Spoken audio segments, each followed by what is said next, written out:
Sir, আপনি যে এই সন্ত রামপালজি মহারাজের এই ভান্ডারাতে এসেছেন, তা এখানে এসে আপনি কি ব্যবস্থা দেখলেন এখানে যে আজকে এত বড় কুম্ভতে যে মেলা চলছে, তা ওর মধ্যে সবাই গিয়ে চান করছে, লাখো লাখো মানুষ গিয়ে ওখানে চান করছে, ওখানে গিয়ে সবাই মোক্ষ প্রাপ্ত করার জন্য যাচ্ছে ওখানে চান করার জন্য। তা আপনারা সেই কুম্ভ মেলা ছেড়ে আর আপনি যে এই সন্ত রামপালজি মহারাজের এই ভান্ডারাতে এসেছেন, তা কি উদ্দেশ্যে এসেছেন আপনি?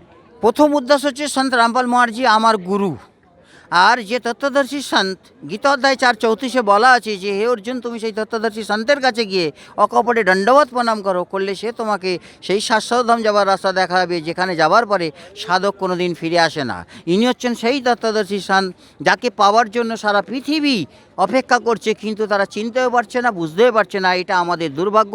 তাই সর্বদর্শকের কাছে বা মানে ভারতবর্ষের নয়, সারা বিশ্বের মানুষের কাছে একটাই প্রার্থনা যে তিনি যেন সন্ত রামপাল মহারাজকে চিনে জেনে তার ভক্তিমার্গ জেনে। আর যে আপনি যে বললেন কুম্ভের মেলাতে সেখানে একমাত্র এইটাই আছে পাখণ্ডবাদ। সেখানে কোনো ভক্তি নেই, সেখানে কোনো রকমভাবেই শিষ্টাচার নেই, সেখানে সবই অনাচার। তাই জন্য এখানে যে শিষ্টাচার আছে, সবচেয়ে বড় জিনিস হচ্ছে এখানের কোনো মানুষ একটাও নেশা করে না। এই মানুষদের মধ্যে কোনো রকম অ্যাব নেই, কোনো রকম খারাপ আচার নেই, আচার ব্যবহার নেই। তারা এত সুন্দরভাবে মানুষের সঙ্গে বিহেভ করে যে শোনার পরে মনে হচ্ছে যেন আমি তাকে বুকে জড়িয়ে ধরি। কিন্তু বাকি সমাজের আমি সর্বপন্থের দেখা হয়ে গেছে, আমি সর্বপন্থ ঘুরেছি, সারা ইন্ডিয়া ঘুরেছি। কোনো জায়গায় কোনো সংস্থায় বা কোনো গুরুর কাছে আজকের ডেটে যারা গুরু আছে, যারা সন্ত মহন্ত হয়ে বসে আছে, তাদের কাছে এই শিক্ষাও নেই, এই জ্ঞানও নেই, এই ভক্তিও নেই। সন্ত রামপালজি মহারাজের এই যে আপনি ভান্ডারাতে এসেছেন, তা এখানে সন্ত রামপালজি মহারাজ কি ব্যবস্থা করেছেন? এখানে সবচেয়ে প্রথম যে ব্যবস্থা হচ্ছে নিঃশুল্ক ভান্ডারা। এখানে কোনো পয়সা লাগে না, 1 পয়সা। যে খাদ্য মানুষ খায় সবটাই দেশি ঘিয়ের তৈরি আর অতি সুন্দর, মানে তার কোনো মুখ দিয়ে বলে ব্যাখ্যা করা যাবে না। দ্বিতীয় হচ্ছে যে রক্তদান শিবির, তৃতীয় হচ্ছে যে এখানে চক্ষু শিবির, চতুর্থ হচ্ছে যে মানে দন্ত শিবির, তারপরে আরও এরকম হাজারো অ্যাক্টিভিটি সেখানে রয়েছে। আর সবচেয়ে বড় এখানের যে সুন্দর যে জিনিস হচ্ছে, এখানের ভক্তরা বা এখানের শ্রদ্ধালুরা কেউ কোনো নেশা করে না, কারুর মধ্যে কোনো অ্যাব নেই।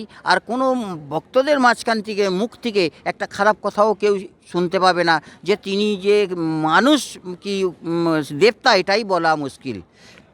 আর স্যার, আমরা জানতে চাই যে আপনি এই যে সন্ত রামপালজি মহারাজের এই যে ভান্ডারাতে এসেছেন, তা আবার যারা শ্রদ্ধালু এই সন্ত রামপালজি মহারাজের এই ভান্ডারাতে আসতে চান, তা তারা কুম্ভ ছেড়ে কি এখানে আসতে গেলে কি তারা কি সেই লাভটা পাবে, যে লাভটা আপনারা বুঝতে পারছেন, শান্তি স্থাপে আপনি বুঝছেন, যেটা শান্তি পাচ্ছেন আপনি, তা মানসিক শান্তি তাদেরও হবে কি এখানে আসতে গেলে?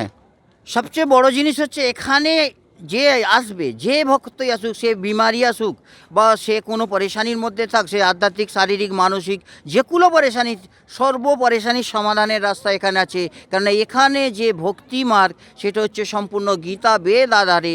তাই জন্য গীতোধ্যায় 4:34 যে কথাটা বলা আছে, সেই কথাটা হচ্ছে তত্ত্বদর্শী সন্ত। ইনি যে সন্ত রামপাল মহারাজ হচ্ছে পূর্ণ সন্ত।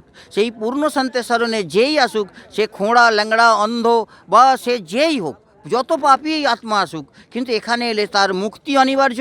আর তার যা কিছু তার পাওনা আছে সেটা সে পাবেই, উল্টে যেটা না পাওয়ার সেটাও পরমাত্মা দান করেন। এটাই হচ্ছে এখানকার সৎ সত্য। স্যার, ঠিক আছে, ধন্যবাদ ধন্যবাদ। সৎ সাহেব।